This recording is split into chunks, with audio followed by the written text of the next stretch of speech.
Hello everyone, my name is Shybri Wilson and today I will be presenting to you a plan as far as services that in which reference librarians could utilize, and not only just reference librarians but libraries as a whole in regards to an environment that is friendly.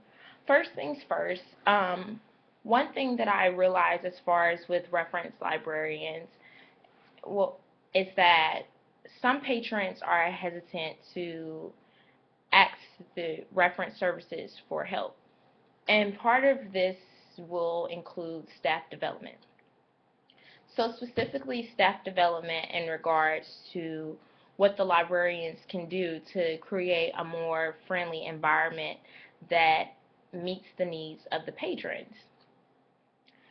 So in this course and also in other courses, I have had the opportunity to not only shadow the particular library in which I am referencing to, but also visit other libraries, and you realize what is working for them and what is not working for them.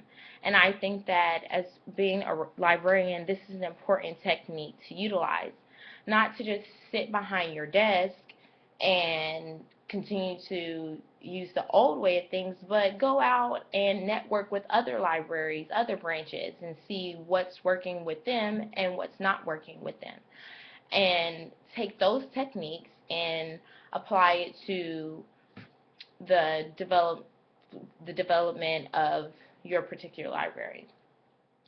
So with that, with reference librarians, I see that there needs to be a development as far as culturally. How can reference librarians meet the needs of the patrons who are utilizing the library?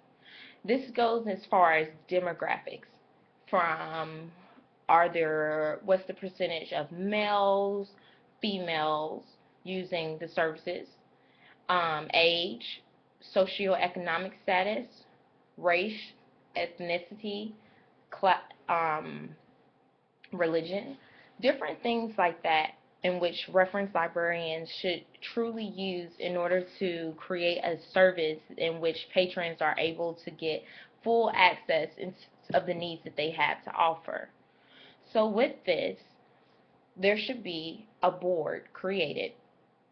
The board should be diverse. It should not just include reference librarians, because yes, reference librarians are the essence of what we're doing as far as the board and what you're going to implement, but the board should be diverse so there could be different voices and different people who have outlooks on certain things. So with the board, it should contain um, the director of the library, all the reference librarians. It should contain friends of the library, and also community members. It should also contain, if so, people who are non-users of the library. That way you can see why is it that these people are non-users, and how can we accommodate the people who are non-users such as this person. That would be a great way to make the board well diverse. With this, it will take time outside the library, which will include first becoming more acquainted with your community. A lot of times librarians may work in a community and they may not live in the community, so they're not familiar with, stores or what's going on in the community. So a suggestion, just, one day reference librarians, just take a during your break or whatsoever weekend, just take a walk around the community, what's surrounding your community. Go have a seat in a coffee shop and just listen to the different conversations that are going on. attend community meetings, town hall meetings, see what the voice of the people, to see what they are expecting within their community. That will make a more well diverse reference librarian. As a reference librarian, our responsibility is to provide services, but how can you provide reference services if you're not sure as to what the people in the community need? It makes you invaluable. So with that, that is part of staff development and something that staff really should be trained on. As a reference librarian, you want to provide a full outcome so that patrons find your services as find that your services they need to utilize and that you're beneficial for them. Another thing in which I propose is providing an environment that is asynchronous and synchronous. With this, in regards to checking out and checking in materials. With the particular library in which I've shadowed, there is no self-service whatsoever. The only service that you get is the reference services. Circulation and reference services are pretty much combined. The reference librarians also control circulation. So with this, what I've noticed is that the maximum checkout is 50 materials. So with that being said, if I'm coming to the library and I only want 2 books, and I get them from a quick pulled section or the news section, and they're right there, and I have to stand in a long line because there are, patrons who may have more materials than I find it aggravating that I have to wait in this long line, considering that there aren't many reference librarians on the desk.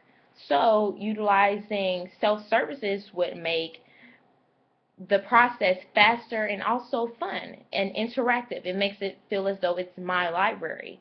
That's one of the things that, as far as stores, Target and Walmart as such, I love, is that I can go inside the store and I don't have to wait in a long line if I just have a couple of products in which I'm purchasing. I could just go to self-checkout, and it makes the experience more fun. It's fast and easy. We live in a world in which a lot of people want things then, there, and now. We don't like to wait for stuff. We want to go in and come out without any issues. And so self-service would basically provide checking out. One feature would be checking out materials. So checking out materials, you don't have to go to the reference librarian. There could be 4 stations with self-checkout.